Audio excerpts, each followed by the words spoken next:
Hello, my name is Amy. I'm a volunteer with the League of Women Voters. This is the Video Voters Guide, and we're here to interview Secretary of State candidate Val Hoyle. We're going to ask her a few questions, and you as a voter can become more informed. Are you ready? I'm ready. Okay. So our first question is to get some more information about you as a person. Tell us about your background and what led you to run for this office. So I grew up in a political family. My father was a union president of the firefighters, very active, and he was a pro-life Democrat.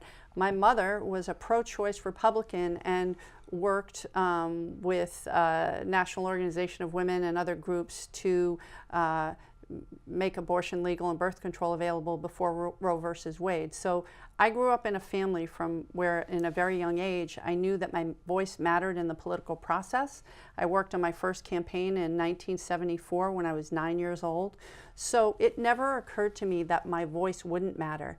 And when we moved to Oregon in 1999, based on the reputation of the school district, and I found out about Measure 5 and I found out our schools needed help, I got active and I got to work on bond measures and raising money for schools and then getting people elected. Then I became chair of the Democratic Party of Lane County and eventually ran to become state representative, all because I know that being the first person in my family to graduate from college, that education means opportunity. And so I was an education advocate, and I decided to run for Secretary of State because I want every child in Oregon, every person in Oregon to feel like their voice matters in the same way that I knew when I grew up in my home, that again was a politically aware home. If people vote and they have a voice, they feel like their voice matters, then we have a much better process. I feel the more people are engaged, the better the process is, and there is no better place to affect that kind of change, have that impact, than in the Secretary of State's office. Great, thank you. So an area of intense interest with the Secretary of State position is campaign contribution transparency. Mm-hmm. You know, where do you see that going, and what could you do to bring it to the public? I think that the most important thing we can do is have sunlight and transparency in our campaign finance system. So we do have Orstar, which is a place you can go to find out where contributions are, who gets contributions from where, but it isn't an intuitive system. So I think we should make that more accessible so that ordinary people can search that database more easily. I also think that independent expenditures and people that do pass-through money, so one political action committee gives money to another political action committee to another one, we need to make sure that that's transparent and we're connecting those dots. I also believe that if people have large contributions, they should, like they have a law in California where you list your largest contributions, who are your largest contributors, so that people understand who they're voting for and who you're supported by. I think finally, one of the most important things we can do is have publicly financed elections, because if we have publicly financed elections, then that really can mitigate the impact of big money in politics. I mean, we don't have campaign finance limits. I would like to see us enact some sort of campaign finance limit that would require a change to our Constitution. But until that happens, publicly financed elections, greater transparency, and one of the first things that I would do as Secretary of State is ensure that the Orstar system is easier to search. Okay, great, thank you. So let's talk a little bit about difficult decisions that this office may have to make. You know, what are some areas that you may have to handle with controversial decisions? So there are quite a few. You're in charge of elections. We are the only state in the union where the Secretary of State oversees the audit division, where you're auditing state dollars. In elections, you have to rule in a way that is fair and not in the way that maybe your friends would like.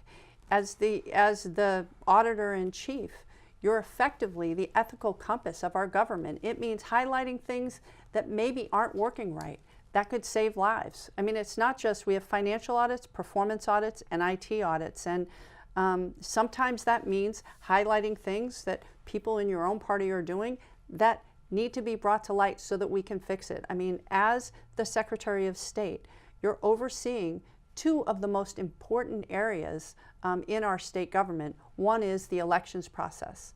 And you have to rule on that in a way that is fair, that is impartial, and that is not partisan. I am a Democrat, and I am a proud Democrat, have been my whole life.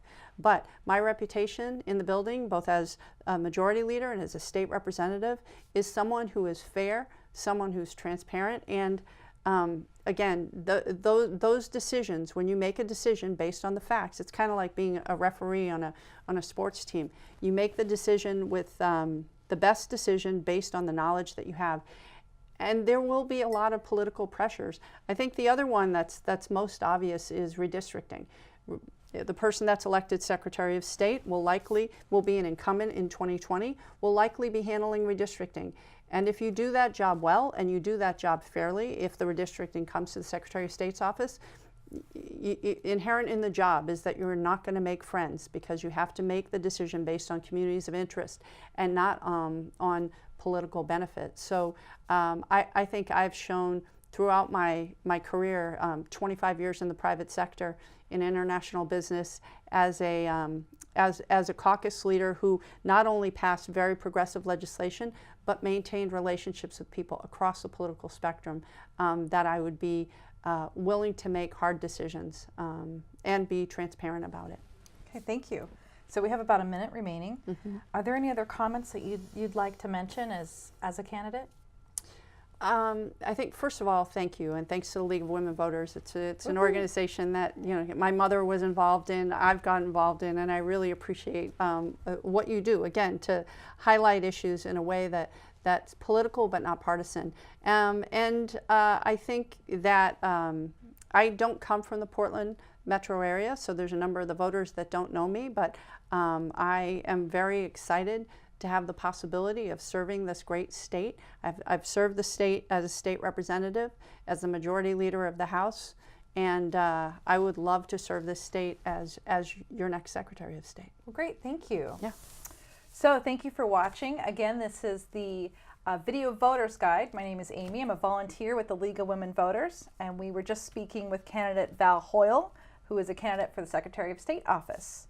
Be sure to register to vote by April 26th for the Oregon primary on May 17th.